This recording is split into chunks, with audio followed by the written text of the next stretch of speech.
نبی کریم صلی اللہ علیہ وسلم نے توحید کے بعد سب سے پہلی دعوت اس دور میں بھی، یہ بھی بعض لوگوں کے ذہن میں مغالطہ ہے، اتنے اشکالات اب نے پڑھا ہی نہیں کہ شاید 10 نبوی کے بعد نماز فرض ہوئی ہے، 10 نبوی کے بعد نماز کا اجرا ہوا ہے۔ سب سے پہلے توحید آنے کے بعد جبریل امین آسمان سے اترے، نبی کریم صلی اللہ علیہ وسلم کے سامنے وضو کیا، نبی کریم صلی اللہ علیہ وسلم کے سامنے 2 رکعت نماز کو ادا کیا اور کہا اللہ نے مجھے ایسی سکھائی ہے، آج کے بعد آپ نے ایسی پڑھنی ہے۔ مجھے ایک بات بتلائیے میرے بھائیوں، بات آئی ہے، تلخ ہوتی ہیں کئی باتیں، لیکن غور کیجئے گا، نبی کریم فرضی نماز کے بعد 10 برس سے زائد لاکھوں صحابہ کے سامنے نماز پڑھتے رہے، ابتدائی اسلام سے لے کر 10 نبوی تک نماز پڑھتے رہے۔ نماز اعلانیہ پڑھی جاتی ہے، فرضیت کے بعد تو ویسے ہی اعلانیہ تھی، فرضیت سے قبل بھی صحابہ اس کے شاہد تھے۔ آج ہمارے معاشرے میں کیا فلسفہ ہے، معاذ اللہ، دکھ ہوتا ہے کئی مرتبہ، یعنی جو عمل نبی کریم نے حج کا 1 مرتبہ کیا وہ تو سارے کا سارا محفوظ ہے، نماز 20 سال پڑھتے رہے،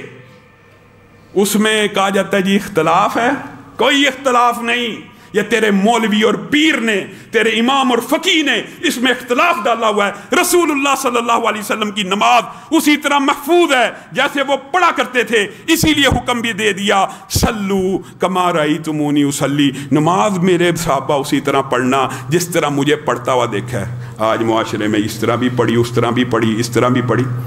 اس طرح پڑھی، اس طرح پڑھی کی کوئی دلیل بھی تو ہونی چاہیے کہ بس جو فقیہ پیر امام نے کیا دیا اسی کے پیچھے چل پڑنا ہے۔ رسول اللہ صلی اللہ علیہ وسلم نے ساری زندگی ایک طریقے کے ساتھ نماز کو ادا کیا اور حکم دیا اسی طریقے سے نماز پڑھنا۔ بات آئی ہے، میں تلخی اور اختلافی بات بالعموم کرتا نہیں ہوں، لیکن اللہ کی قسم ذرا اپنا نقطہ نظر اس کے اوپر غور ڈالیے، اس کے اوپر سوچئے، فکر کیجئے۔ اگر رسول اللہ صلی اللہ علیہ وسلم نے پوری زندگی کے اندر ایک نماز بھی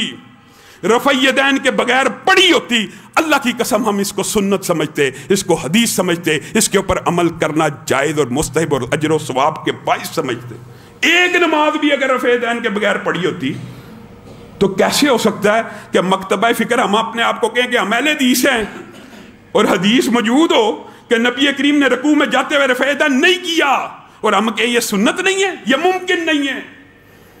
آپ کو ایمانداری سے بتلا رہا ہوں، مجھے بتائیے مجھے اس بات کا کیا فائدہ ہے؟ فائدہ تو ان لوگوں کو ہوتا ہے جو کہتے ہیں ہمارے پیچھے چلو۔ میں تو آپ کو کہہ رہا ہوں ایمانت داری سے، دیانت داری سے کہ ہمارے علم، مطالعے، تحقیق کے مطابق نبی کریم صلی اللہ علیہ وسلم نے پوری زندگی میں ایک نماز بھی رفع یدین کے بغیر نہیں پڑھی، ساری زندگی رکوع میں جاتے رفع یدین کیا، آخری نماز تک رکوع سے سر اٹھاتے ہوئے رفع یدین کیا۔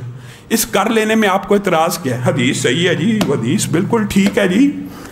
ٹھیک ہے، پھر عمل کیوں نہیں کرتے؟ وہ بس وہ ایک فقیہ صاحب نے کہا تھا کہ نبی کریم نے نہیں کیا تھا، نبی کریم نے نہیں کیا، اس کی کوئی دلیل بھی تو ہونی چاہیے۔ میرے بھائیوں،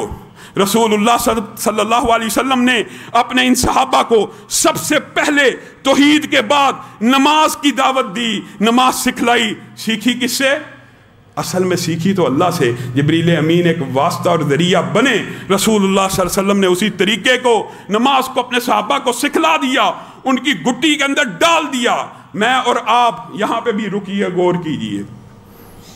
نماز دین کا ایک ایسا ستون ہے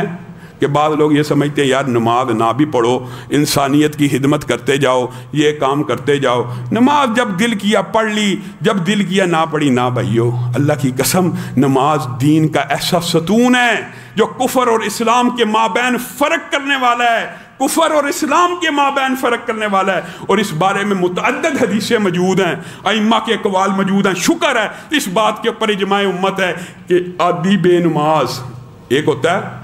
ایک دن میں 5 پڑھتا ہے، اگلے دن 5 پڑھی، ایک دن ایسا آیا 4 پڑھ لی، اس کو عادی بے نماز نہیں کہتے۔ پھر اگلا دن ہوا اس نے قضا ادا کر لی، 5 پوری کی، یہ عادی بے نماز نہیں ہے، یہ وہ ہے کہ جو اپنی نمازوں میں غفلت برتتا ہے، اس کے لیے ویل کی گھاٹی ہے، اس کے لیے بھی عذاب ہے۔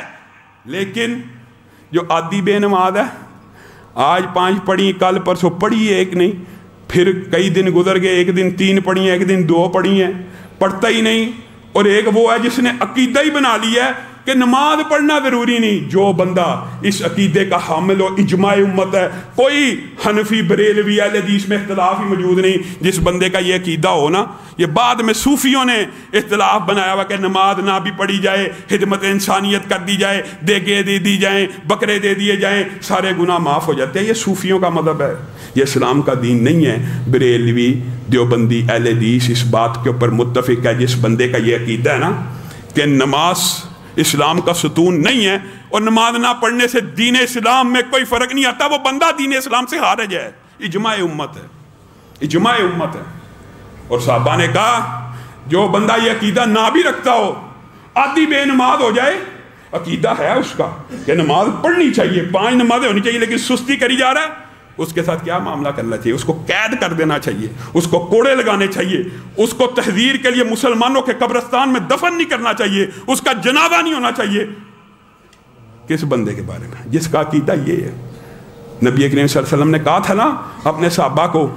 کہ میرا دل کرتا ہے کوئی امامت کے اوپر اور کھڑا ہو جائے اور میں ان گھروں کو جا کے آگ لگا دوں جن کے مرد گھروں میں بیٹھے ہوئے نماز کے وقت۔ کیا ان کا عقیدہ یہ تھا کہ نماز ہے ہی نہیں؟ نہیں، ادھر اذان ہوئی، ادھر مسجد میں حاضر نہیں ہو رہے، ان کے گھروں کو اگر آگ لگانے کا حکم ہے، اگر نبی کی خواہش ہے، نبی کی خواہش ہے، یہ کسی مولوی مفتی کی خواہش نہیں ہے۔ پھر اعتراض مولوی کے اوپر ہوتا ہے، بڑی جی سخت بات کرتے ہیں جی مولانا صاحب، بڑی سخت بات کرتے ہیں۔ یہ میں سختی کر رہا ہوں، یہ نبی کریم صلی اللہ علیہ وسلم کی خواہش ہے۔ اگر تمہیں نبی کی خواہش کا احترام اور ادب نہیں ہے تو تم کسی کا بھی نہیں کر سکتے۔ نبی کی خواہش ہے میں ان گھروں کو آگ لگا دوں جن کے مرد نماز کے ٹائم گھروں میں بیٹھے ہوتے ہیں، یہ نبی کی خواہش ہے، مولوی اور مفتی کی نہیں ہے۔ تو اس بارے میں خواہش کیا ہوگی جو کہتا ہے نماز دین کا حصہ ہی نہیں ہے، انسانیت ہی مذہب ہے۔